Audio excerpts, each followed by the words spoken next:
Hi everyone, कैसे हो आप सभी लोग। आई होप आप लोग अच्छे होंगे। मैं हूं राहुल जयसवाल एंड स्वागत करता हूं आप सभी का एक बार फिर हमारे यूट्यूब चैनल JR ट्यूटोरियल्स में। फ्रेंड्स, आज अगेन आपके सामने मोस्ट इंपॉर्टेंट साइंस का लेक्चर वीडियो लेकर आ गया दोस्तों, जिसमें आज के दिन हम पढ़ने वाले हैं one of the most important topic जो हमारा साइंस 2 का चल रहा था दोस्तों, जिसका नाम है chapter number 5 towards green energy. बहुत ही बेहतरीन चैप्टर है और इसका इंट्रोडक्शन यानी लेक्चर नंबर 1 ऑलरेडी हमने डिस्कस कर लिया था दोस्तों। तो आज हम पढ़ने वाले हैं इस चैप्टर का लेक्चर नंबर 2, जो कि अगेन बहुत इंपॉर्टेंट होगा। और साथ ही मैं आपको बता दूं दोस्तों कि लेक्चर नंबर 1 जो था, एक बेसिक कंसेप्ट मैंने बताया था कि ग्रीन एनर्जी का मतलब क्या होता है, यानी कि आज के डेट में हम इलेक्ट्रिसिटी की जब बात करते हैं तो वो कौन से मेथड से प्रोड्यूस होता है। और एक टाइम ऐसा आएगा कि ये जो मेथड से हम प्रोड्यूस कर रहे हैं आज के दिन, चाहे वो थर्मल पावर प्लांट हो, चाहे वो न्यूक्लियर पावर प्लांट हो, चाहे वो नेचुरल गैस का यूज करना हो, ये सभी एक ना एक दिन खत्म हो जाएंगे और आने वाला जो टाइम रहेगा वो ग्रीन एनर्जी की तरफ हम लोग फोकस करेंगे। तो यही सब चीज हम लोग इस चैप्टर में पढ़ेंगे। तो इंट्रोडक्शन तो मैंने दे दिया था आपको हमारे पहले लेक्चर में। आज सेकंड लेक्चर है और इसमें हम बात करेंगे कि इलेक्ट्रिसिटी जो आज के दौरान प्रोड्यूस होती है उसमें से सबसे मेन तरीका क्या है इलेक्ट्रिसिटी प्रोड्यूस करने का। कुछ बेसिक कंसेप्ट बताऊंगा, तो इसलिए ये वीडियो इंपॉर्टेंट है, एंड तक जरूर से देख लेना। साथ ही में अगर आपने हमारा जो सेकंड चैनल है JR टॉक्स नाम का, उसको अभी तक सब्सक्राइब नहीं किया है तो प्लीज जाइए और उसको सब्सक्राइब कर लेना। और साथ ही में दोस्तों हमारा इंस्टाग्राम हैंडल भी आपके लिए अवेलेबल है, उसको भी जरूर से फॉलो कर लेना। ठीक है दोस्तों, तो चलिए शुरुआत करते हैं हमारे इस पर्टिकुलर चैप्टर की, जिसका नाम है टुवर्ड्स ग्रीन एनर्जी। देखो, ये जो चैप्टर है हमारा, उसमें एक चीज हमने ऑलरेडी पढ़ा हुआ है कि बेसिक कंसेप्ट क्या होता है, करेक्ट है। लेकिन आज एक टॉपिक, बहुत ही बेहतरीन टॉपिक है, उसको हम लोग पढ़ने वाले हैं कि इलेक्ट्रिकल एनर्जी जो है कैसे जनरेट होता है। तो हमारा जो टॉपिक का नाम है दोस्तों वो है दोस्तों जनरेशन ऑफ इलेक्ट्रिकल एनर्जी। क्या है? इलेक्ट्रिकल एनर्जी का जनरेशन कैसे होता है, क्या मेथड्स होते हैं इसके, और क्या इसका बेसिक कंसेप्ट है। यानी कि आप सभी ने देखा होगा, सुना होगा कि इलेक्ट्रिसिटी हम प्रोड्यूस कर सकते हैं, लेकिन इसके पीछे इसका मैकेनिज्म क्या है, इसका प्रिंसिपल क्या है, ठीक है ना। तो वो हम लोग को स्टडी करना है। तो सबसे पहले आपको एक नॉर्मल सा बात बता दूं कि जो भी इलेक्ट्रिसिटी होती है उसको प्रोड्यूस करने के लिए या फिर जनरेट करने के लिए जनरेटर का इस्तेमाल होता है। We all know that. ये सभी चीज हमने बचपन में ही सीख लिया था और बहुत लोग के मुंह से आपने सुना भी होगा कि अगर हमारे पास जनरेटर होता तो हम बिजली अगर लाइट नहीं है तो भी हम लोग बिजली से कुछ भी जो डिवाइसेस होते हैं वो चला सकते हैं। फैक्ट्रीज में मेनली क्या होता है कि जब लाइट्स के कनेक्शन चले जाते हैं या फिर कुछ पावर कट का प्रॉब्लम हो जाता है तो वो लोग जनरेटर का यूज करते हैं। अब आपने कभी सोचा है कि ये जो जनरेटर है, ये जो बिजली बनाता है, ये जो इलेक्ट्रिसिटी प्रोड्यूस कर सकता है, वो कैसे करता है? ठीक है, तो वही कंसेप्ट आज हम इस पर्टिकुलर लेक्चर में स्टडी करने वाले। तो इसका बेसिक प्रिंसिपल क्या है, तो आपको मैं बता दूं कि ये जो आपका इलेक्ट्रिसिटी जनरेट होता है वो एक जनरेटर की वजह से होता है। और इसका बेसिक प्रिंसिपल की मैं बात करूं तो बेसिक प्रिंसिपल यही होता है, ठीक है ना। बेसिक प्रिंसिपल, माफ कीजिएगा मैंने स्पेलिंग वो अपने स्कूल वाले प्रिंसिपल की लिख दी थी, PLE। देखो बहुत लोग कंफ्यूज होते हैं। PAL जो होता है ना, प्रिंसिपल, PAL, वो हमारे जो स्कूल में होते हैं ना, प्रिंसिपल सर, प्रिंसिपल मैडम, वो होते हैं। ये प्रिंसिपल लाइक सिद्धांत, हिंदी में बोलते हैं ना। सिद्धांत क्या है कि कौन से प्रिंसिपल के ऊपर चलता है, ये मशीन चल रही है तो इसके पीछे इसका सिद्धांत क्या है, तो that is the meaning of principle. तो प्रिंसिपल इसका क्या है, दैट इज बेस्ट। इसका जवाब ये है कि हमारे एक साइंटिस्ट थे जिसका नाम है दोस्तों माइकल फैराडे। ठीक है ना, माइकल फैराडे एक बहुत बड़े साइंटिस्ट और फिजिसिस्ट रहे हैं। ठीक है, माइकल फैराडे नाम के एक बहुत बड़े फिजिसिस्ट रहे और उन्होंने ये चीज बताया हुआ है, माइकल फैराडे ने, कि हमारा जो इलेक्ट्रिसिटी जनरेशन है वो जनरेटर में जब प्रोड्यूस होता है तो उसके पीछे जो प्रिंसिपल होता है वो होता है दोस्तों इलेक्ट्रिकल मैग्नेटिज्म का। ठीक है, या फिर इलेक्ट्रिकल इंडक्शन जिसको बोलते हैं। ठीक है ना, आप सभी ने ये चीज तो पढ़ा होगा। ठीक है, तो दैट इज इलेक्ट्रोमैग्नेटिक इंडक्शन का बेसिक कंसेप्ट है। और किसने इंट्रोड्यूस किया था उसको? माइकल फैराडे ने किया था। क्या नाम बोला मैंने? Electromagnetic induction. ये बहुत इंपॉर्टेंट कंसेप्ट है दोस्तों। आज अगर समझ गए ना, इलेक्ट्रोमैग्नेटिक जो इंडक्शन है, ये जो कंसेप्ट है बहुत इंपॉर्टेंट है। अगर आज समझ गए तो डेफिनेटली आपको कभी फिजिक्स में प्रॉब्लम नहीं होगा इस टॉपिक के अंदर, इलेक्ट्रोमैग्नेटिक इंडक्शन। अब ये होता क्या है, इसको थोड़ा सा ध्यान से समझने की हम कोशिश करते हैं। तो देखो, इलेक्ट्रोमैग्नेटिक इंडक्शन की अगर मैं बात करूं, बहुत ही बेहतरीन टॉपिक है। तो फिजिक्स में शायद ये वर्ड, या फिर आपने जब भी साइंस पढ़ा होगा इसके पहले 9th में या फिर 10th में, ये वर्ड शायद आपने बहुत बार सुना भी होगा, इलेक्ट्रोमैग्नेटिक इंडक्शन या फिर इलेक्ट्रोमैग्नेटिज्म, ये वर्ड तो शायद सुना होगा। तो इसका मतलब क्या है, कहीं ना कहीं इलेक्ट्रिसिटी और मैग्नेट, ठीक है, इलेक्ट्रिसिटी और मैग्नेट कहीं ना कहीं आपस में कनेक्टेड है। एक एक्सपेरिमेंट था, शायद बचपन में आपने किया होगा। जब हम लोग फ्यूचर में एक्सपेरिमेंट सीरीज करेंगे तो प्रैक्टिकली करके दिखाऊंगा, लेकिन आपने ये चीज किया होगा कि समझ लो ऐसा एक कॉइलिंग ले लो, वायर की कॉइलिंग्स। ठीक है, वायर की कॉइलिंग्स ले लो, उसको एक जो एंड है ना दोस्तों, एक एंड को आप एक बैटरी से कनेक्ट कर दो, यहां पे पॉजिटिव चार्ज और यहां पे उसका नेगेटिव चार्ज कनेक्ट कर दो, और एक खीला ले लो, खीला। तो खीला जो है गोल गोल रोटेट होने लगता है, करेक्ट है। ये शायद आपने एक एक्सपेरिमेंट आई गेस 7वीं की 8वीं को कौन से तो स्टैंडर्ड में आपने पढ़ा होगा। ठीक है, तो इसका मतलब क्या है कि व्हेनेवर एनी कंडक्टर, कोई भी कंडक्टर जब होता है, कंडक्टर का मतलब क्या होता है, कोई भी ऐसा एक डिवाइस होता है, डिवाइस भी बोल सकते हो या फिर आप लोग बोल सकते हो एक ऐसा चीज है जिसके अंदर मैग्नेटिक प्रॉपर्टी होनी चाहिए, यानी हो सकती है। जैसे कि आपको पता है कि कंडक्टर मतलब क्या हो सकता है, जिसके ऊपर कोई भी मैग्नेट जो प्रॉपर्टीज है वो बिलोंग कर सकती है, उसके ऊपर कंसेप्ट उसका आ सकता है। तो कंडक्टर में क्या क्या आ सकता है, लोखंड आ सकता है, दैट इज आयरन, कॉपर आ सकता है, ठीक है ना, आपको पता है, इसलिए तो कॉपर के वायर्स होते हैं मेनली, एल्यूमिनियम आ सकता है। तो ऐसे कुछ कंडक्टर्स होते हैं, ठीक है, जिसमें से इन शॉर्ट कंडक्टर का सबसे सिंपल मीनिंग बताओ, इन शॉर्ट कंडक्टर का मतलब ये होता है कि जिसमें से बिजली पास हो सकता है, जिसमें से करंट पास हो सकता है, उसको हम लोग बोलते हैं कंडक्टर। तो ये कंडक्टर होना चाहिए और साथ ही में कोई वायर्स होना चाहिए और आपके साथ में क्या होना चाहिए, इलेक्ट्रिसिटी होना चाहिए, तभी ये हमारा जो कंसेप्ट है वो काम करता है। अब इंपॉर्टेंट ये है, ये तो चलो मैंने समझा दिया, बहुत ही बेसिक बेसिक चीज बता दिया। अब सीधा मुद्दे पे आता हूं। मुद्दा क्या है दोस्तों, यहां पे एक सेकंड इसको मैं रफ कर लूं, इसका कुछ काम नहीं है अभी हमें।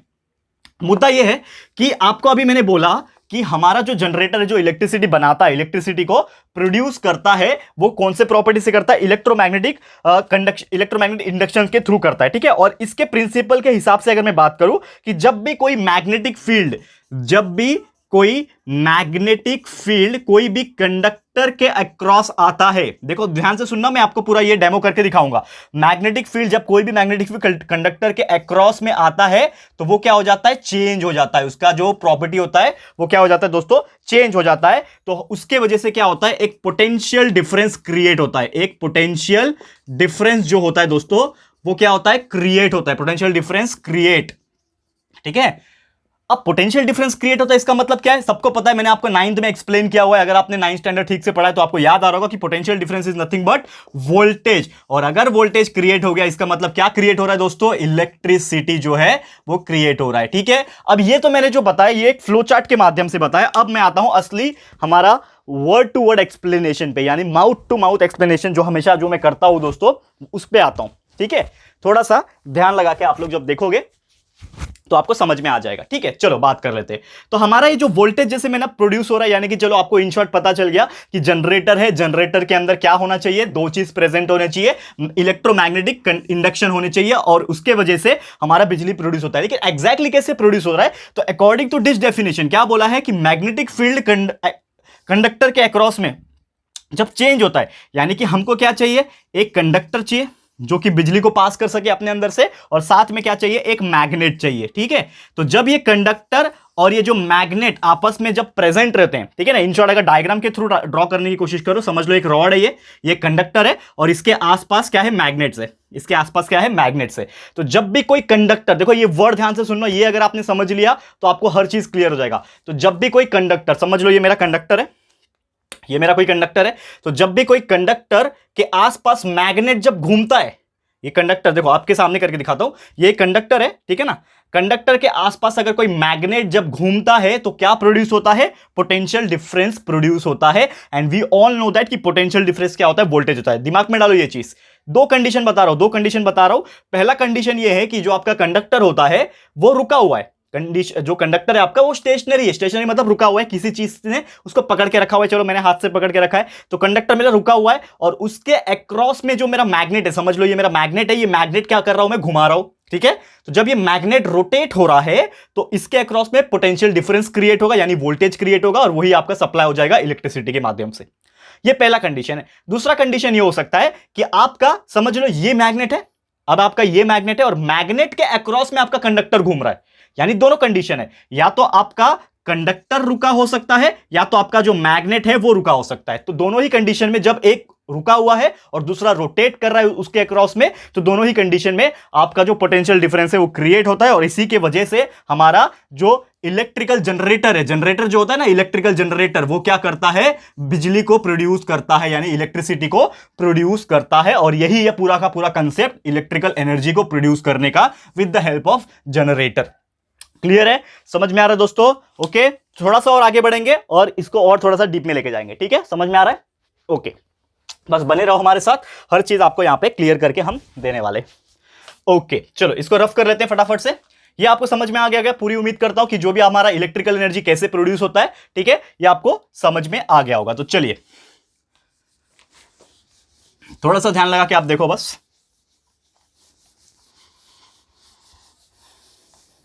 ये हो गया बोर्ड रफ, ठीक है। अब एक और चीज यहां पे एक मुद्दे की बात आती है कि यार ऐसा क्या चीज है जो रोटेट करेगा, क्योंकि आपको मैंने अभी अभी क्या बोला कि यार हमारा जो कंडक्टर है या फिर मैग्नेट जो है वो क्या करता है, रोटेट करता है। समझ में आ रहा है? देखो अभी देखो मैं आपको क्या बता रहा हूं, हमारा टॉपिक क्या है, जनरेशन, ठीक है ना। इलेक्ट्रिकल एनर्जी का क्या था, जनरेशन टॉपिक था हमारा। इलेक्ट्रिकल जो एनर्जी है इसको कैसे वो जनरेट कर रहा है ना, ये हमारा टॉपिक है। तो इलेक्ट्रिकल एनर्जी ऐसे जो जनरेट होता है ना, तो जनरली ये जो इलेक्ट्रिकल एनर्जी जनरेट जो होता है जनरेटर के हेल्प से, ये पावर जनरेटिंग प्लांट्स में होते हैं। किस में होते हैं, पावर जनरेटिंग प्लांट्स।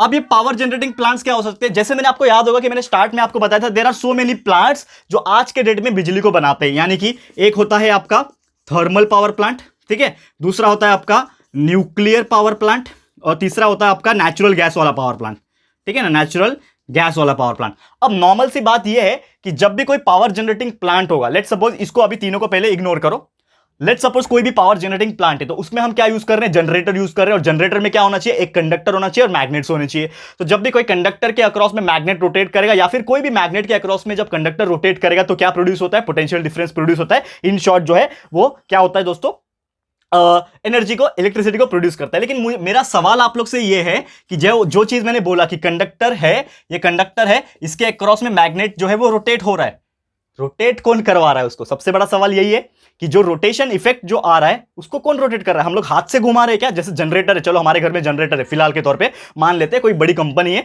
उसके पास जनरेटर है, बिजली बना रही है। लेकिन यहां पे सवाल ये उठता है कि वो जो चीज मैंने बोला कि कंडक्टर के अक्रॉस में मैग्नेट घूमेगा या तो मैग्नेट के अक्रॉस में कंडक्टर घूमेगा तभी बिजली प्रोड्यूस होगी। तो मेरा आप लोग से सवाल ये है कि जो कंडक्टर घूम रहा है या फिर मैग्नेट जो घूम रहा है, रोटेट जो हो रहा है, उसको घुमा कौन रहा है, ये सबसे बड़ा सवाल है। और सबसे बड़े सवाल का जो जवाब है उसको घुमाता है दोस्तों टरबाइन। कौन घुमाता है, टरबाइन घुमाता है। अब टरबाइन क्या होता है, बेसिकली इसका डायग्राम की अगर मैं बात करूं, समझ लो इस प्रकार का कुछ अरेंजमेंट होता है, एक फैन जैसा चीज होता है, ठीक है, एक फैन जैसा चीज होता है, बेसिकली बहुत सारे ब्लेड्स लगे होते हैं इसमें, ठीक है। और ये 3D में इमेजिन करो, ठीक है ना, बोर्ड तो हमारा 2D है ना, तो इसको 3D में इमेजिन करो, इसको थोड़ा सा 3D में अगर आप इमेजिन करोगे तो आपको ज्यादा समझ में आएगा। तो कोई भी चीज हो सकता है, ये टरबाइन को घुमाने के लिए कोई भी चीज हो सकता है। अब अगर इन केस अगर आपका थर्मल पावर प्लांट है, तो थर्मल पावर प्लांट में जब टरबाइन को, क्योंकि देखो अब मैं आपको एक चीज बोल रहा हूं, थोड़ा सा ध्यान से सुनो, मैं आपको बीच बीच में टोक रहा हूं, थोड़ा उसके लिए माफी चाहूंगा, लेकिन आपको थोड़ा सा ये कंसेप्ट को क्लियर करना पड़ेगा, तभी आपको समझ में आएगा, क्योंकि ये टॉपिक बहुत वास्ट है। और आज आपने बेसिक अगर समझ लिया तो ये आपने ये जो थर्मल पावर प्लांट जब डिटेल में हम लोग आगे बढ़ेंगे तो ये आपको ये चीज समझ में आएगा, करेक्ट है। तो जैसे मैं क्या बोल रहा हूं, एकदम ध्यान से फ्लोचार्ट बताता हूं कि सबसे पहले हमको इलेक्ट्रिसिटी जनरेट करने के लिए मैग्नेट चाहिए और कंडक्टर चाहिए, ठीक है। अब मैग्नेट या फिर कंडक्टर को रोटेट करने के लिए हमें टरबाइन चाहिए, लेकिन ये जो टरबाइन है ये जब घूमेगा तभी तो हमारा कंडक्टर या फिर मैग्नेट घूमेगा। तो ये टरबाइन को कौन घुमाएगा, अब ये भी सवाल आता है ना कि ये जो टरबाइन है इसको भी तो कोई घुमाना चाहिए, तो इसको कौन घुमाएगा। अब डिपेंड करता है कि कौन सा टाइप का पावर प्लांट है, ठीक है। अगर थर्मल पावर प्लांट है, अगर थर्मल पावर प्लांट है तो इसको कौन घुमाएगा, जो गरम गरम वेपर्स आप छोड़ोगे ना। थर्मल पावर प्लांट में क्या होता है, कोयला जलता है, मैंने आपको पहले लेक्चर में एक्सप्लेन किया था, आपको याद होगा। कोयला जलता है, पानी को गर्म करता है, वेपर बनाता है, और वेपर बहुत ही तेजी से ये ब्लेड्स के ऊपर टकराता है। तो जैसे ही ब्लेड्स के ऊपर टकराएगा तो ये टरबाइन क्या होगा, गोल गोल इसके ब्लेड जो होंगे घूमेंगे। जैसे ही ब्लेड घूमेंगे इसके, तो ये जो एक्सियल होता है, इसका एक्सिस जो होता है, एक्सियल बोलते हैं इसको, तो एक्सियल क्या करेगा, ये किससे कनेक्टेड रहेगा, हमारे इससे मैग्नेट से या फिर कोई कंडक्टर से कनेक्टेड रहेगा, और उसके अक्रॉस में ये दोनों रोटेट होंगे। ये दोनों जब रोटेट होंगे तो ऑटोमेटिकली पोटेंशियल डिफरेंस क्रिएट हो जाएगा, और जिसके वजह से इलेक्ट्रिसिटी जो है प्रोड्यूस होगी। समझ में आ रहा है। तो अगर थर्मल पावर प्लांट है तो यहां पे क्या जाएगा, वाटर जाएगा। अगर न्यूक्लियर पावर प्लांट है तो अगेन वाटर जाएगा, लेकिन तरीका क्या रहेगा, न्यूक्लियर एनर्जी का यूज करके। सीएनजी रहेगा तो अगेन यहां पे गैस का यूज करके किया जाएगा। लेकिन इन शॉर्ट मेन मुद्दा यही है कि हमें जो है वो घुमाना क्या है, टरबाइन को ही घुमाना है, ठीक है। मेन मुद्दा क्या है कि अगर हम किसी तरीके से ये जो टरबाइन के जो ब्लेड्स है इसको अगर घुमा पाए, जैसे कि फैन होता है, फैन आपके घर में क्या करना, आप फैन को अपने हाथ से गोल गोल गोल गोल गोल गोल करके घुमा के छोड़ देना, तो कुछ देर तक घूमता ही रहेगा, करेक्ट है। ये आपने करके देखा होगा, हमने बचपन में टाइम पास के लिए बहुत किया है ऐसा, आप भी करके देखना। आपके घर में अगर कोई फैन होगा तो इलेक्ट्रिसिटी को ऑफ करके करना, don't try this at home at like risk लेके नहीं करना। अगेन मैं बोल रहा हूं, इलेक्ट्रिसिटी को कट कर दो, मेन पावर ऑफ कर दो, उसके बाद अपने हाथ से टच करके आप फैन को घुमा सकते हो। तो एक फैन है, समझ लो एक टरबाइन है, ब्लेड्स होते हैं, लेकिन वो 3D में इमेजिन करो। ब्लेड्स तो पंखे के जो ब्लेड्स होते हैं वो पतले होते हैं, लेकिन टरबाइन के बहुत बड़े बड़े मशीन्स होते हैं, एकदम बड़े बड़े, आपने देखे भी होंगे शायद मूवी वगैरह में बहुत सारे, तो बहुत बड़े बड़े ब्लेड्स होते हैं। तो अगर नॉर्मल के तौर पे, एग्जांपल के तौर पे आपके घर में फैन होगा तो उसको अपने हाथ से, डंडे से या फिर किसी तरीके से गोल गोल गोल गोल घुमाओ, एंड जब वो थोड़ा स्पीड पकड़ लेगा तो छोड़ दो, तो धीरे धीरे वो क्या करेगा, घूमता रहेगा और एक टाइम आने के बाद वो रुक जाएगा। ठीक है, क्यों रुक गया? क्योंकि उसको अभी एनर्जी सप्लाई करने के लिए आपने हाथ अपना निकाल लिया था। अब उसके बाद जितना एनर्जी था वो घूमेगा, फिर वो रुक जाएगा। ठीक है, इतना आपको समझ में आ गया, इतना आपको समझ में आ गया। लेकिन टरबाइन जो होता है, लेकिन जो टरबाइन होता है दोस्तों, वो क्या करता है, टरबाइन क्या करता है, जैसे आपने उसको थर्मल एनर्जी के थ्रू या फिर कोई भी एनर्जी के थ्रू जब उसके अंदर घुमाया, तो ये कंटिन्यूअसली उसको मिलता ही रहता है, ये कभी स्टॉप नहीं होता है। आपने तो अपना हाथ निकाल दिया, इसके लिए फैन रुक गया, लेकिन आप कंटिन्यूअसली पूरे 24 घंटा आप हाथ डाल के उसको घुमाते रहोगे, तो रुकेगा क्या? नहीं रुकेगा। इसका मतलब सेम उसी प्रकार टरबाइन में क्या होता है कि जो हम लोग को एनर्जी लगती है इसको घुमाने के लिए, वो हम लोग कंटिन्यूअसली सप्लाई करते हैं। Nuclear power plant, thermal power plant, CNG का प्लांट, कोई भी प्लांट हो, उसमें वो कंटिन्यूअसली सप्लाई होता है। एक बेस्ट एक्सप्लेनेशन दूं, एक बेस्ट एक्सप्लेनेशन कि जो हमारे फैक्ट्रीज में यूज होते हैं, आपने अभी अपने पेरेंट्स से पूछ सकते हो, कुछ फैक्ट्रीज में काम करते होंगे, कंपनी में काम करते होंगे, तो वहां पे जनरेटर होता है, करेक्ट है? तो वहां पे जो जनरेटर होता है, डीजी जिसको बोलते हैं, ठीक है ना? तो जनरेटर जो होता है, वो जनरेटर को किस तरह चलाया जाता है, मुझे अपने पेरेंट्स से पूछ के दिखाना, लेकिन मैं जवाब अभी दे दूंगा, पर एक बार अपने पेरेंट्स से पूछना जरूर, शायद उनको पता होगा। तो वो जो जनरेटर यूज किया जाता है, उसमें यूज किया जाता है फ्यूल डीजल, ठीक है ना? ये जो डीजल फ्यूल है वो यूज किया जाता है बेसिकली। तो ये डीजल को डाला जाता है, वो डीजल जब इग्नाइट होता है, गर्म होता है, तो उसमें क्या होता है, मशीन्स के वजह से, उसके अंदर अरेंजमेंट की वजह से ये जो टरबाइन है वो रोटेट होने लगता है। जब टरबाइन रोटेट होगा तो उसके अंदर जो मैग्नेट और कंडक्टर रहेंगे ये आपस में रोटेट होने लगेंगे, and because of that potential difference generate होगा, एंड उसके वजह से आपका बिजली जो है क्रिएट होगा, जनरेट होगा, प्रोड्यूस होगा, जिसकी वजह से बिजली सप्लाई होता है और आपकी कंपनी के अंदर जो भी मशीनरीज होंगे वो चालू हो जाएंगे। समझ में आ रहा है दोस्तों? तो यही एक पूरा कंसेप्ट होता है किसका, यहां पे जो मैंने आपको बताया, किसका बता रहा हूं यहां पे मैं, कि पावर जनरेट कैसे होता है एक्चुअल में। हर एक का यही कंसेप्ट है, चाहे आप कोई भी चीज पढ़ लो, हर एक के पीछे मैं आपको बार बार बोल रहा हूं, एक ही कंसेप्ट है। चाहे वो कोई भी थर्मल पावर प्लांट हो, कोई भी टाइप का हो, भले ही हम लोग तरीका चेंज कर सकते हैं, लेकिन मैकेनिज्म जो है, जो अभी हमने पढ़ा, माइकल फैराडे द्वारा बनाया गया, क्या मैकेनिज्म है, इलेक्ट्रोमैग्नेटिक इंडक्शन का जो मैकेनिज्म है वो सेम रहने वाला है। टरबाइन उधर का उधर ही रहेगा, किसी में भी टरबाइन नहीं हटेगा, टरबाइन कंपलसरी रहेगा। उसके बाद मैग्नेट कंडक्टर्स हमेशा रहेंगे उसके अंदर, और आपका जो जनरेटर है उसके अंदर इलेक्ट्रिसिटी प्रोड्यूस हो जाएगी इसी प्रकार से। क्लियर है? समझ में आ रहा है दोस्तों? तो थक गया एकदम, बेसिकली बहुत फास्ट बोला आपको मैंने ये सब चीज, उम्मीद करता हूं ये चीज आपको समझ में आ गया। तो इन शॉर्ट आपका एक फ्लो चार्ट अगर मैं बनाने की कोशिश करूं, ठीक है ना, एक फ्लो चार्ट थोड़ा सा बनाने की कोशिश करता हूं, ठीक है? एक सेकंड दे देना मुझे खाली टाइम, इसको मैं थोड़ा सा रफ कर लेता हूं, ठीक है? एक फ्लो चार्ट अगर मैं क्रिएट करने की कोशिश करूं तो कैसा दिखेगा आपका फ्लो चार्ट इलेक्ट्रिकल एनर्जी को प्रोड्यूस करने के लिए? तो यहां पे प्रॉपर, ठीक है, proper energy source to run turbine, मतलब मेन मुद्दा क्या है, सबसे पहले हमको क्या चीज चाहिए, टरबाइन को कैसे घुमाए। तो चाहे हम थर्मल यूज कर सकते हैं, न्यूक्लियर यूज कर सकते हैं, नेचुरल यूज कर सकते हैं, और आज का अगर ग्रीन एनर्जी की बात करें तो हम पानी यूज कर सकते हैं, हवा यूज कर सकते हैं, सब चीजें हमारे पास, ठीक है? तो proper energy source to run turbine, turbine को रन करने के लिए कौन सा हमारे पास प्रॉपर सोर्स है, ये सबसे पहला हमारे लिए सवाल होगा कि क्या यूज करें। उसके बाद जैसे ही ये प्रॉपर एनर्जी सोर्स हम टरबाइन में पास करेंगे, हमारा जो टरबाइन होगा उसमें अगर ये चीज पास करेंगे तो टरबाइन रन होगा। फिर टरबाइन रन होगा तो हमारे जनरेटर के अंदर जो मैग्नेट्स और कंडक्टर होंगे, जो किसके अंदर, जनरेटर के अंदर, वो रोटेट होंगे, और इन शॉर्ट हमें क्या प्रोड्यूस होगा, हमें इन शॉर्ट मिल जाएगा हमारा बिजली, यानी कि इलेक्ट्रिकल एनर्जी जो होगा, फाइनली हमें क्या मिल जाएगा, इलेक्ट्रिकल एनर्जी यानी बिजली हमें मिल जाएगा। तो इस प्रकार से जाना है आपको। तो उम्मीद करता हूं कि हर एक कंसेप्ट इसके पीछे का आपको समझ में आ गया होगा। एकदम डीप में एक्सप्लेनेशन दिया है, कहीं पे भी आपको ऐसा एक्सप्लेनेशन नहीं मिलेगा। कोशिश मैंने किया है कि डायग्राम जहां पे हो सके वो बनाने की कोशिश करूं। अभी हमारे पास डिजिटल बोर्ड तो नहीं है, लेकिन हम पूरी कोशिश करते हैं, अपनी तरफ से जो एफर्ट्स है, मेहनत है, वो लगाने की कोशिश करते हैं और आपको इमेजिनेशन के थ्रू सोचने के लिए मजबूर करते हैं। और उम्मीद करता हूं कि आपका इमेजिनेशन पावर इससे बहुत ज्यादा स्ट्रांग हो जाएगा और आप लोग इतना स्ट्रांग हो जाओगे हर एक चीज में, तो डेफिनेटली आपको हर एक चीज का कंसेप्ट पता हो जाएगा। ठीक है दोस्तों, तो बस यही था हमारा आज का लेक्चर वीडियो, जिसमें हमने आपको पूरा का पूरा कंसेप्ट बताया कि क्या होता है हमारा इलेक्ट्रिकल एनर्जी और किस प्रकार हम लोग हमारा जो जनरेटर है या फिर आपको इलेक्ट्रोमैग्नेटिक इंडक्शन जो मैंने एक्सप्लेन किया उसके हेल्प से हम लोग कैसे इसको प्रोड्यूस कर सकते हैं। तो उम्मीद करता हूं आपको ये सब समझ में आ गया होगा। तो बस आज के लिए इतना ही था। लेक्चर नंबर 3 यानी कि इसके अगला लेक्चर जैसे ही लेके आऊंगा, उसमें आपको हर एक चीज डिटेल में समझाएंगे कि थर्मल में एक्जैक्टली क्या होता है, न्यूक्लियर में कैसा होता है, नेचुरल में कैसा होता है, एंड जो भी आगे आगे है इसको हम लोग कंटिन्यू करते रहेंगे। तो बस दोस्तों आज के लिए इतना ही। ये वीडियो आपको कैसा लगा है दोस्तों, प्लीज हमें कॉमेंट करके बताइएगा, अपनी राय और सजेशन जरूर से दीजिएगा। वीडियो अगर पसंद आया, अच्छा लगा, समझ में आ गया, यूजफुल लगा है फ्रेंड्स, तो प्लीज ये वीडियो को लाइक कीजिएगा, शेयर जरूर से करना, अपने सारे फ्रेंड्स लोगों को फटाफट से शेयर कर देना। बहुत मेहनत कर रहे हैं आप लोगों के लिए, कंसिस्टेंटली आपके लिए वीडियोस बना रहे कंटिन्यूअसली। तो प्लीज फटाफट से वीडियो को शेयर कर दीजिएगा। साथ ही में दोस्तों, अगर आपने हमारे इस चैनल को सब्सक्राइब नहीं किया है तो फटाफट से हमारे इस चैनल को सब्सक्राइब कर देना। साथ में दोस्तों एक बेल आइकन होता है, उसको भी प्रेस कर देना, ताकि जब भी हम लोग कोई फ्यूचर में वीडियोस को अपलोड करेंगे आप लोगों को नोटिफिकेशन मिलती रहेगी। ठीक है फ्रेंड्स, तो मिलते हैं हमारे अगले वीडियो में। यह वीडियो देखने के लिए thank you and good bye.